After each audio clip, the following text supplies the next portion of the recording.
Hi friends, இப்போ பார்த்தீங்கன்னா ஒரு அக்ரிகல்ச்சர் ஒரு விவசாயியோட வாழ்க்கை எப்படி இருக்குன்னா, இப்போ கண்ணுக்குட்டி இந்த மாதிரி மாடலாக வச்சுருக்கப்போ காலைல 4 மணிக்கு எணிக்கணுங்க. கிட்டத்தட்ட 4 மணி இல்லை 3 மணிக்கு எணிச்சு வந்து இந்த மாட்டுக்கொட்டாயில் இருக்கிற சாணியெல்லாம் க்ளீன் பண்ணிவிட்டு பால் கறந்து அப்புறம் இதுக்கெல்லாம் வந்து காலைல தட்டெல்லாம் வெட்டி போடணும். வெட்டி போட்டுட்டு காலைல வீட்டுக்கு பால் கொண்டு போய் பால் சொசைட்டியில் ஊற்ற போனால் ஒரே கூட்டமாக இருக்கும். எல்லோரும் அர்ஜென்ட்டில் வருவாங்க. கொஞ்சம் ஊற்றிட்டு லைன் நின்று பால் ஊற்றிட்டு காலைல ஒரு 8 மணிக்கு வீட்டுக்கு சாப்பிட போனால் ஒரு 8:30 மணி வரை சாப்பிட்டு வீட்லேயே ஏதாவது வேலையை பார்த்துட்டு திரும்பி மறுபடியும் வந்து அதுங்களை வந்து மேய்க்கிறதுக்காக கூட்டிகிட்டு போனோம். இப்போ என்ன தான் நம்ம தட்டு வெட்டி போட்டோம்னாலும் புல் கொடுத்தா தான் வந்து பால் கொடுக்கும்.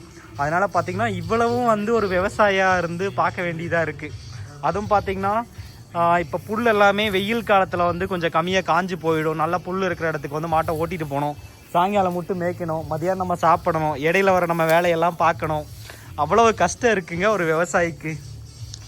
எல்லாரும் வீட்டில் பால் விலையை பார்த்துட்டு என்னடா இது பால் விலை இவ்வளவு இருக்கே அப்படிங்கிறீங்க. ஆனால் மாட்டுக்கு வந்து தீவனம் வாங்கி போடணும்.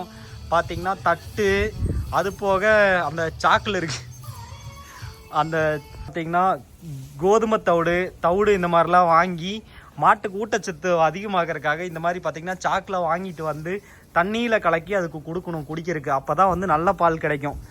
அதனால் வந்து விவசாயிகளோட எல்லாம் வந்து புரிஞ்சுக்குங்க. எல்லாரும் நினைப்பீங்க என்னடா இது மாடு மேய்க்கிறதுனா ரொம்ப ஈஸியெல்லாம் கிடையாது. இப்போ ஒரு கண்ணுக்குட்டி ஒரு பக்கம் போகும், அதோட அம்மா ஒரு பக்கம் போகும்.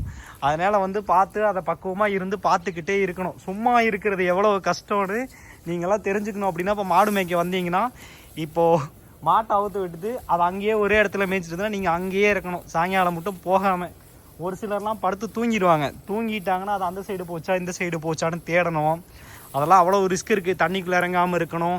இது சாப்பிட்றது வந்து பார்த்து நம்ம பார்த்துக்கணும். ஏதாவது செடியோ விசக்காயெல்லாம் சாப்பிடாமல் பார்த்து பக்குவமாக கூட இருந்து பார்த்துக்கணும். அவ்வளோ வேலை இருக்குது. இதுதாங்க விவசாயி வாழ்க்கை. அது போக இந்த மண்ணெல்லாம் வந்து வெட்டி கொஞ்சம் போட்டு இதெல்லாம் நான் சரி பண்ணணும்.